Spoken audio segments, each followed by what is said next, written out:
नमस्कार साथियों, स्वागत है आपका अपने YouTube चैनल भाषा निकेतन में। साथियों, हम बात करेंगे हिंदी साहित्य का सरल एवं संक्षिप्त इतिहास, जो पुस्तक है मनोज कुमार मिश्रा जी की। तो साथियों, हम आज शुरू करेंगे इस वीडियो में गद्य साहित्य। तो चलिएगा, आप वीडियो शुरू करते हैं।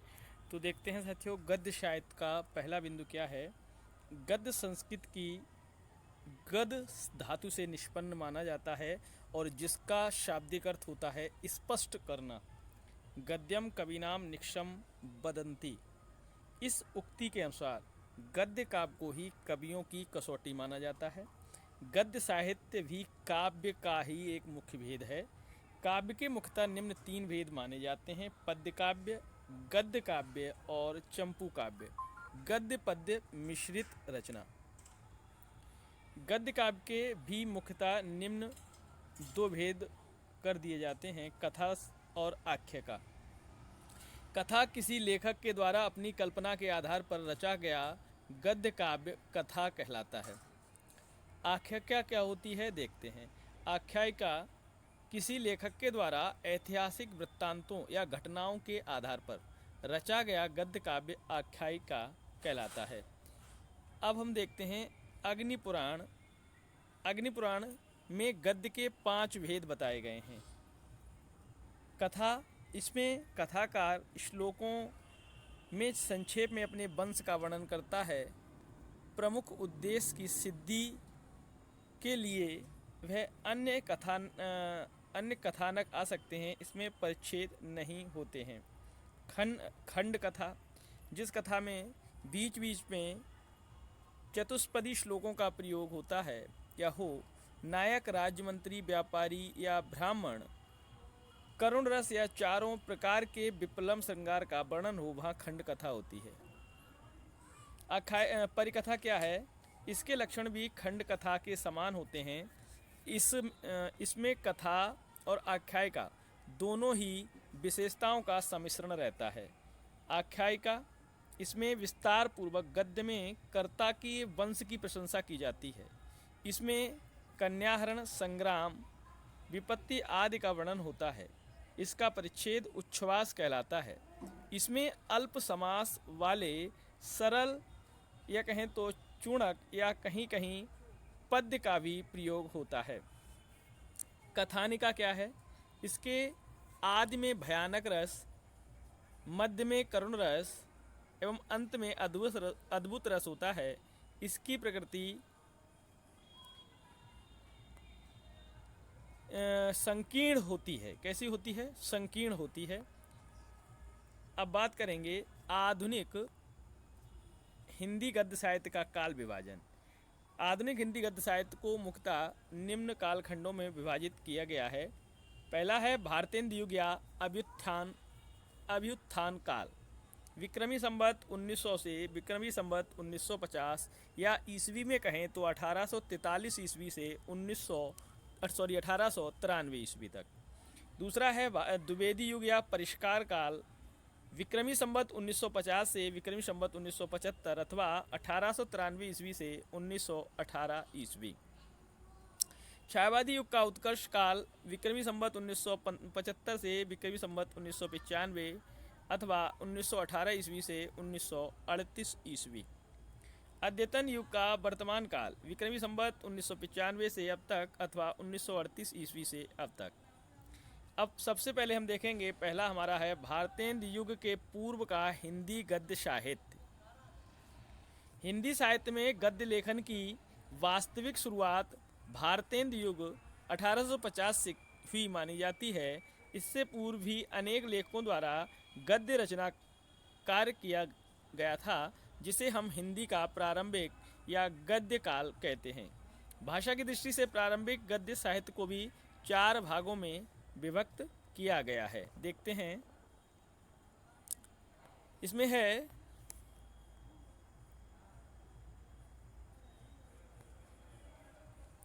पहला है राजस्थानी भाषा का गद्य, दूसरा मैथिली भाषा का गद्य, ब्रज भाषा का गद्य और खड़ी बोली का गद्य। राजस्थानी भाषा का गद्य, राजस्थानी भाषा में रचित प्राचीनतम गद्य रचनाएं निम्नानुसार प्राप्त होती हैं। पहला बिंदु है, देखते हैं अब, आराधना। लेखक का नाम यहाँ अज्ञात है, माने पता नहीं, और रचना काल 1271 ईस्वी। अतिचार अज्ञात रचना है, लेखक का नाम नहीं है। 1283 ईस्वी में रचना काल है। और बाल शिक्षा संग्राम सिंह का है, 1279 इसका समय है। नोट देखते हैं। एक पहला है, उक्त तीनों रचनाएं मुनिजिन विजय द्वारा संपादित प्राचीन गुजराती गद्य संदर्भ ग्रंथ में संग्रहित हैं। तो ये रचनाएं कहाँ संग्रहित हैं? प्राचीन गुजराती गद्य संदर्भ में। इन रचनाओं में राजस्थानी व गुजराती मिश्रित प्रयोग किया गया है, अतः राजस्थानी व गुजराती दोनों साहित्य में इनकी गणना की जाती है। अब देखते हैं चौथा बिंदु है तत्व विचार। यह भी रचना अज्ञात है और 14वीं शताब्दी की है। पांचवा धनपाल कथा, यह भी रचना अज्ञात है, 14वीं शताब्दी की है। और पृथ्वी चंद्र चरित्र, यह माणिक्य चंद्र की है, 14 से 21 इसका समय है। उक्त तीनों रचनाएं श्री अगरचंद्र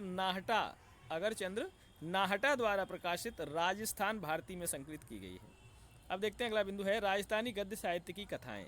राजस्थानी गद्य साहित्य में अनेक ऐतिहासिक एवं काल्पनिक कथाएं मिलती हैं। इन कथाओं में मुख्यतः 3 भेद माने जाते हैं: वचनिका, ख्यात और बात। वचनिका में प्रायः ऐतिहासिक घटनाएं ली जाती हैं। इसमें गद्य का प्रयोग तुकांत रूप में होता है। कुछ प्रसिद्ध रचनाएं इस प्रकार हैं: अचल दास खींची री वचनिका, लेखक शिवदास चारण, रचना काल 1425 ईस्वी। और राठौर रतन सिंह जी की री वचनिका, लेखक खिरिया जगा, रचना काल 1658 ईस्वी। ख्यात में किसी शौर्यपूर्ण घटना का वर्णन होता है, किंतु इसमें तुकांत नियम का प्रयोग नहीं किया जाता। कुछ प्रसिद्ध ख्यात इस प्रकार हैं: मुहणात नणसीरी ख्यात, लेखक जोधपुर राज्य के दीवान नयन सिंह नैणसी, 1665 ईस्वी इनका समय है। बात साहित्य में प्रायः काल्पनिक रोचक वृत्तांत प्रस्तुत किए जाते हैं। कुछ प्रसिद्ध बात इस प्रकार हैं: राणा उदय सिंह री बात, हाड़े सूरजमल री बात, राव बी फौजी री बात, पाबूजी री बात, राव लूणाकरण री बात, जैसलमेर री बात और सोना री बात। राजस्थानी गद्य की प्रमुख विशेषताएं।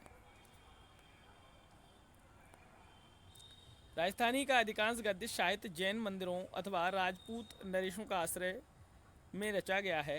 राजस्थानी गद्य में विविधतापूर्ण शैलियों का प्रयोग हुआ है। राजस्थानी गद्य में विविधतापूर्ण विषय वस्तु यथा राजनीति, धर्म, इतिहास, लोक वार्ता इत्यादि का प्रयोग हुआ है। मैथिली भाषा का गद्य आधुनिक काल से पूर्व रचित मैथिली भाषा की गद्य रचनाएं निम्न प्रकार हैं: वर्ण रत्नाकर, लेखक हैं ज्योतिष ठाकुर, रचना काल 1324 ईस्वी।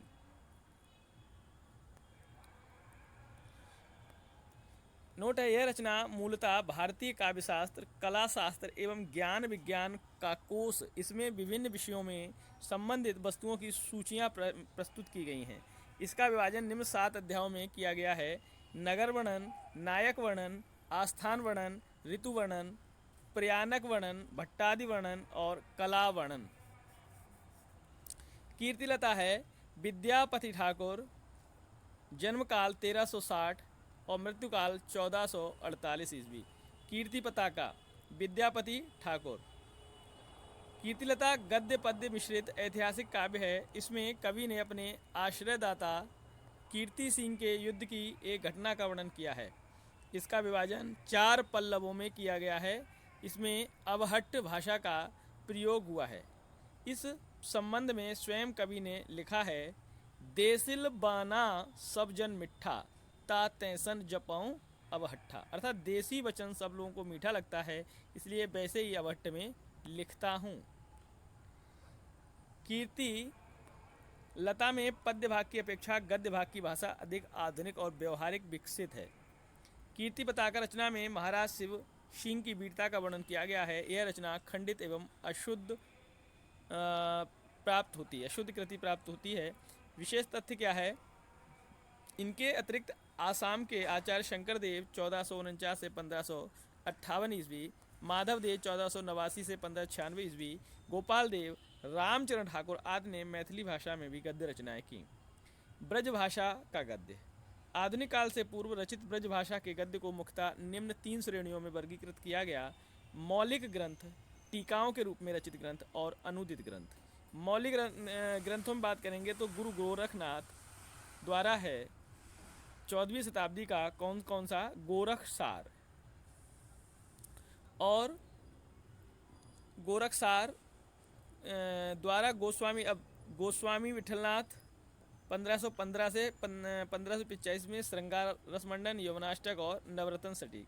चतुर्भुज द्वारा षट ऋतु वार्ता, गोकुलनाथ 84 वैष्णव की वार्ता, 252 वैष्णव की वार्ता, श्री गोसाई की वन यात्रा, श्री गोसाई व दामोदर नाथ की संवाद, नित्य सेवा प्रकार और 84 बैठक चरित्र, ये सब गोकुलनाथ की हैं रचनाएं। इसके अलावा भी हैं गोकुलनाथ की, कौन कौन सी देखते हैं इधर। 28 बैठक चरित्र, घरों वार्ता, उत्सव भावना, रहस्य भावना, चरण चिन्ह भावना, भाव सिंध और भाव बचनामृत, ये रचनाएं सभी गोकुलनाथ की हैं। ये 13 रचनाएं इस प्रकार जो दी हुई हैं। अब गोस्वामी हरिराय, इनका समय है 1590 से 1666 ईस्वी।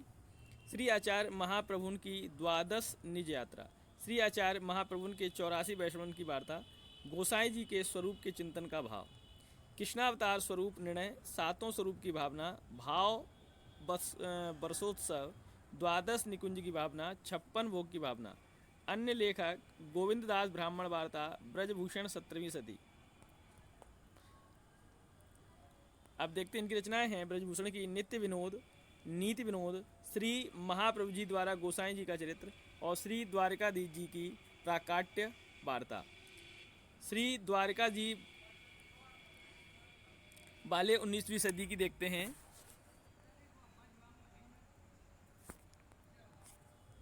श्रीनाथ जी आदि 7 स्वरूपों की भावना, धनुमणि भावना, उत्सुक भावना और भाव भावना। नावादास का अष्टयाम है 17वीं शताब्दी का। ललित किशोरी और ललित मोहिनी 18वीं शताब्दी की हैं। श्री महाराजन की वचनिका, यशवंत सिंह सिद्धांत बोध, बनारसी दास 17वीं शताब्दी, बनारसी विलास, वचनिका की अनुगति, सुखदेव मिश्र 18वीं शताब्दी, पिंगल ग्रंथ और बेनी कवि टिकैत राय प्रकाश। प्रियदास सेवक चरित्र 1776 ईस्वी, लल्लू लाल राजनीति 1802 ईस्वी, माधव विलास 1817 ईस्वी।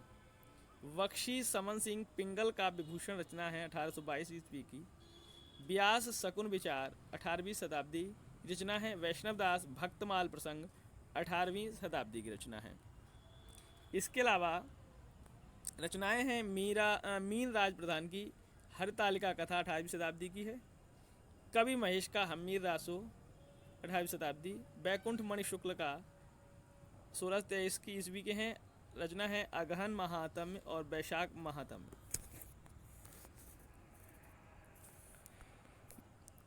टीका ग्रंथ के नाम, रचनाकार और रचनाकाल। पहला है शिक्षा ग्रंथ की टीका, श्री गोपेश्वर की है, रचनाकार 17वीं शताब्दी। हित 84 की टीका है प्रेमदास की। भुवन दीपिका की रचना का अज्ञात हैं और इनका समय 1914 है। रस रहस्य की टीका कुलपति मिश्र की है 17वीं शताब्दी। और बिहारी ये भागवत की टीका कृष्णदेव माथुर 17वीं शताब्दी। बिहारी सतई की टीका राधा कृष्ण चौबे 17वीं शताब्दी। भाषामृत भावनादास 18वीं शताब्दी। कवि प्रिया तिलक सुरति मिश्र 18वीं शताब्दी। बिहारी सतई टीका सुरति मिश्र 18वीं शताब्दी। अमर चंद्रिका सुरति मिश्र और ये भी 18वीं शताब्दी। अलंकार रत्नाकर दलपति राय व वंशीधर। हित 84 की टीका प्रियादास की है। भक्तमाल की टीका प्रियादास की है।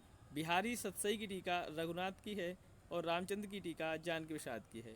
अनुदित ग्रंथों में देखते हैं तो अनुदित ग्रंथों में नासकेतु पुराण अनुदित ग्रंथ का नाम है। अनुवादक हैं नंददास। अनुवाद काल है 1700 ईस्वी। मार्कंडे पुराण का दामोदर दास अनुवाद किए हैं और 1658 ईस्वी। भाषामृत, इसमें श्रीमद् भागवत गीता का अनुवाद किया गया है। किसके द्वारा? भगवान दास के द्वारा 18वीं शताब्दी। श्रीमद् भागवत गीता अनुवाद आनंद राय 1704 ईस्वी में। बैताल पचीसी सूरती मिश्र द्वारा 1710 ईस्वी में। हितोपदेश का देवकी चंद द्वारा 1740 ईस्वी में। दर्शनीय निर्णय, इसमें वेदांत संबंधी दर्शन प्राप्त होता है। मनोहर दास निरंजनी द्वारा 1756 ईस्वी में। अब देखते हैं माधव निदान चंद्रसेन मिश्र द्वारा 1612 ईस्वी में। ग्रंथ सजीवन आलम द्वारा 17वीं शताब्दी में। वैदिक ग्रंथ की भाषा वैद्यक ग्रंथ की भाषा अंतराम द्वारा और 1957 ईस्वी में। मुख्य गद्य रचना पहली है सबरस 1635 ईस्वी और कुतुब मस्तरी। सबरस की रचना फारसी की एक गद्य रचना हुस्नो-दिल के आधार पर की गई मानी जाती है। मुख्य गद्य रचना ये, इसमें अक्ल, इश्क, दिल, हुस्न, नज़र, हिम्मत आदि को पात्र बनाया गया है। यह एक सूफी प्रेमाख्यान रचना है जिसमें प्रतीकात्मक कथा के माध्यम से सूफी सिद्धांतों के प्रतिपादन का प्रयास किया गया है। उत्तरी भारत में खड़ी बोली। उत्तरी भारत में खड़ी बोली। उत्तरी भारत में खड़ी बोली गद्य परंपरा की शुरुआत लगभग 17वीं-18वीं शताब्दी से मानी जाती है। उत्तरी भारत में खड़ी बोली की प्राचीनतम गद्य रचना सम्राट अकबर के दरबारी कवि गंग भाट द्वारा रचित चंद छंद वर्णन की महिमा, यह 17वीं शताब्दी की मानी जाती है। गंग कवि के बाद आचार्य रामचंद्र शुक्ल के अनुसार शुद्ध एवं परमाजित खड़ी बोली की सर्वप्रथम गद्य रचना राम प्रसाद निरंजनी द्वारा रचित भाषा योग वशिष्ठ 1741 ईस्वी में अनुदित रचना मानी जाती है। राम प्रसाद निरंजनी पटियाला दरबार के राज्याश्रित कवि थे तथा वहाँ की महारानी कथा बाँचकर सुनाया करते थे। शुद्ध एवं परमाजित खड़ी बोली की दूसरी गद्य रचना पंडित दौलत राम रचित पद्म पुराण 1761 ईस्वी मानी जाती है। यह भी एक अनुदित रचना है। इसमें हर्षेण आचार्य द्वारा रचित जैन पद्म पुराण का खड़ी बोली में अनुवाद किया गया है। अब यह हैं 19वीं शताब्दी के आरंभिक 4 गद्य लेखक। तो साथियों, हम यहाँ से कल बात करेंगे 19वीं शताब्दी के आरंभिक 4 गद्य लेखक अगले वीडियो में। तो साथियों, फिर मिलते हैं अगले वीडियो के साथ। तब तक के लिए नमस्कार, धन्यवाद।